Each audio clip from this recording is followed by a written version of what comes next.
Hello and welcome to the Gunnar Vibe. This is again Varun Kalyan representing the Gunnar Vibe this week as well. I know there's been a bit delay in terms of when the Luton versus Arsenal game happened, but I did want to cover that topic.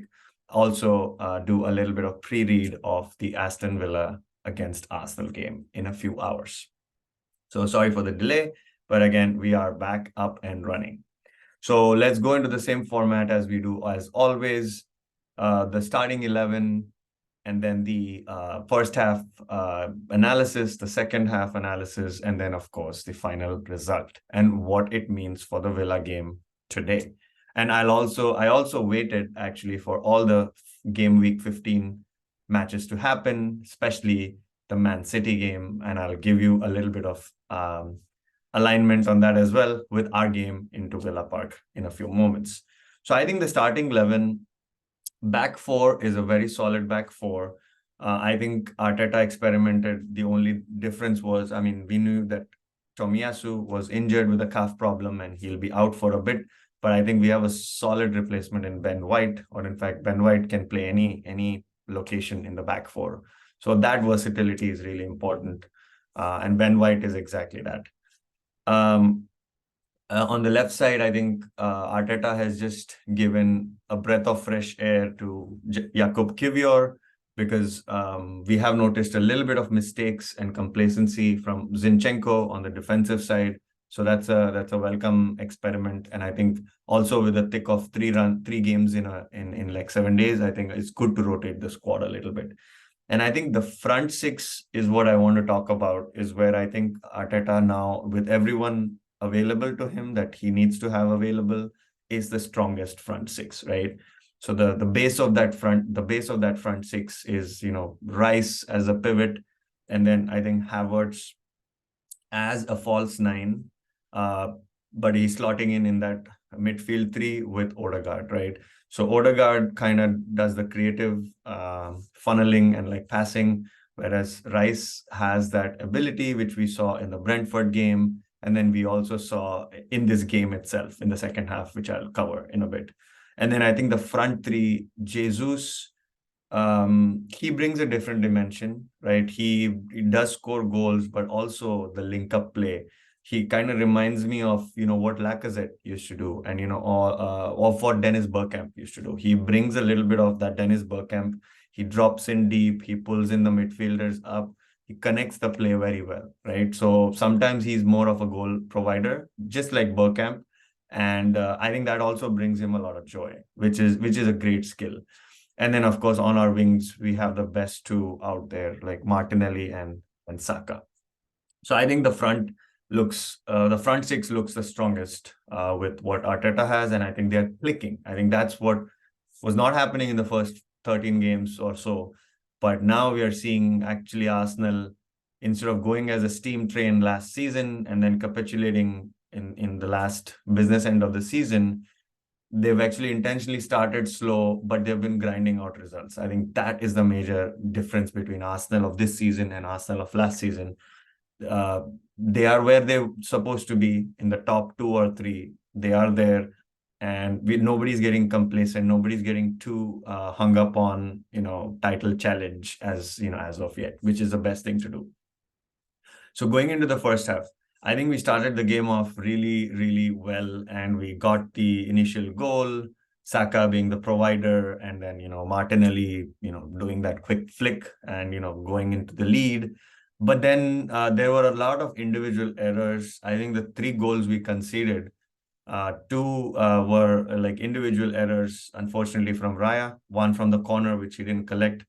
And then the second one, Ross Barkley scoring under him, basically. The first one, we knew that Luton is a very solid, huge side. They're big in stature. So we knew that they're going to come at us from corners and like set pieces.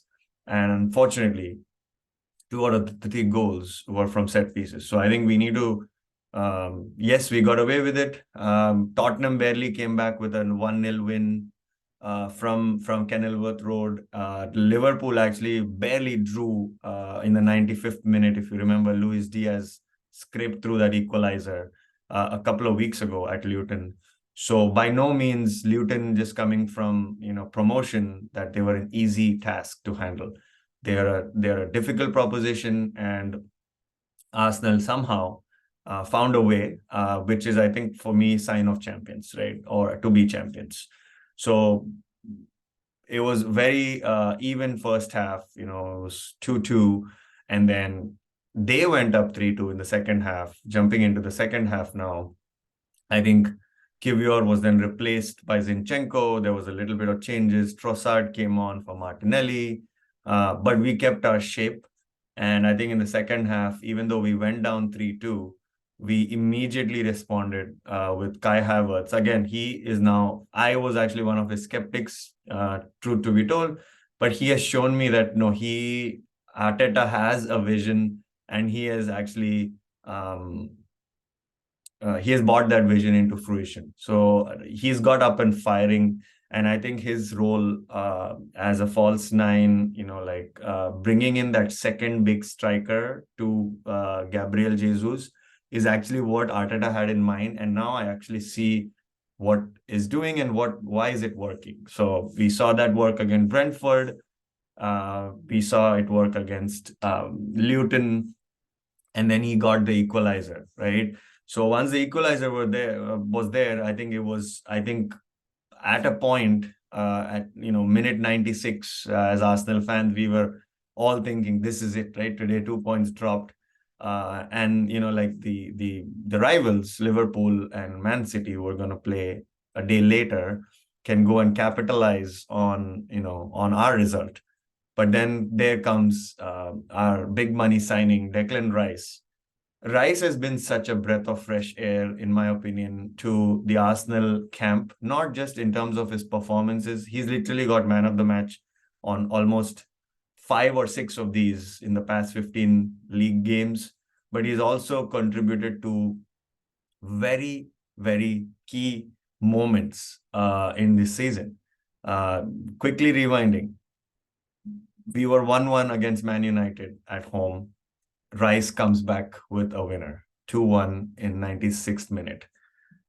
Chelsea game, if you remember, nothing was happening at 2-0 until 77 minutes. But Rice took the initiative, took the game by the scruff of its neck, and he got the first goal in, which started our comeback. And then Trossard equalized.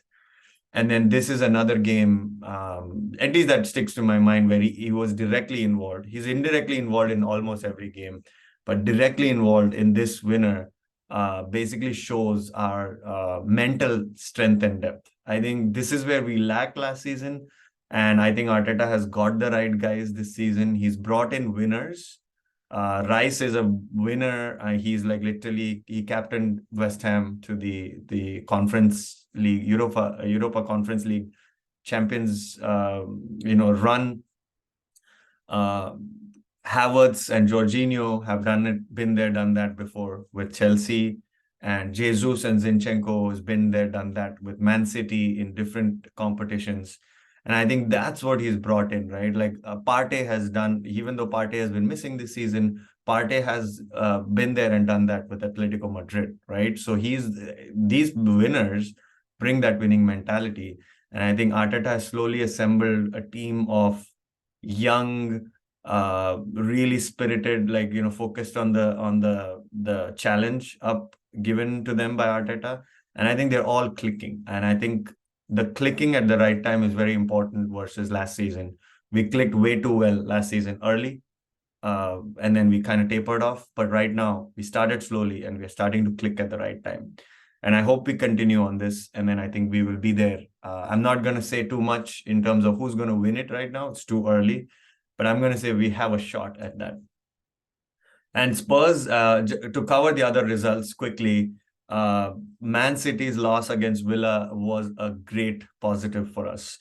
So, which also brings in like a twist in the tail. And today we actually face Villa at the very same Villa Park where City were defeated 4 days ago, 1-0. The thing that I'm not surprised by Villa actually beating Man City. They could have won 3-0, I feel, if you watch the game. Man City and Erling Haaland barely had a sniff of the goal if you watch the full game. I think The scary thing about Villa was Villa has not lost a single home game against any team at Villa Park apart from the game that we defeated them 4-2 last season, like Jorginho's winner. So Jorginho and Martinelli's winner. So it's going to be tough at Villa Park today for us as well. But again, if we play to our strengths, we definitely can come back with at least a point or maybe 3 points. That should be the goal. We will not have Arteta on the touchline today due to the suspension, which was, I think, counterproductive. If you cannot score, if you cannot celebrate a 95th or 96th minute winner with your team, which I think De Zerbi and like Klopp, they go into the center line and punch the air and they never get yellow carded. But Arteta, of course, he has a target on his back with the FA, so he got penalized for it. But that aside, I think Man City's winless form in 5 games is a positive for us. I'm not going to say too much, read into it too much. They have players coming back. Rodri was missing. De Bruyne is slowly coming back. So we can expect a wounded Man City to go on a run. So to keep up with that, we need to keep our run going. The next few fixtures are very important to Arsenal. So today we play Villa. The next game is Brighton at home that we lost 3-0 last season. So we have to be very cautious. Then it's Liverpool away at Anfield, where literally we almost gave away the title. We basically gave away the title at Anfield last season. And then we end the season and the New Year's with West Ham home, which is usually a game that we always play on the Boxing Day. So it's a few tricky run of fixtures because yesterday, if you saw, West Ham went to Tottenham Hotspur Stadium and they came away with a 2-1 win. So we have to be very cautious. The next 4 games, very important, very tricky. 4 teams. Brighton, you never know. They can come up with the goods against Arsenal. And if we can come away with at least 9 points out of these 4 games, that would be a very positive.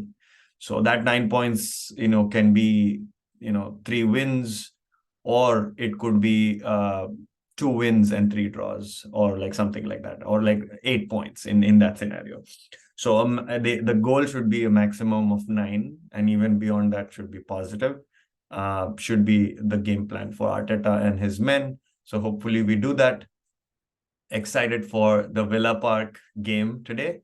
And Liverpool, as of now, I'm actually watching the game.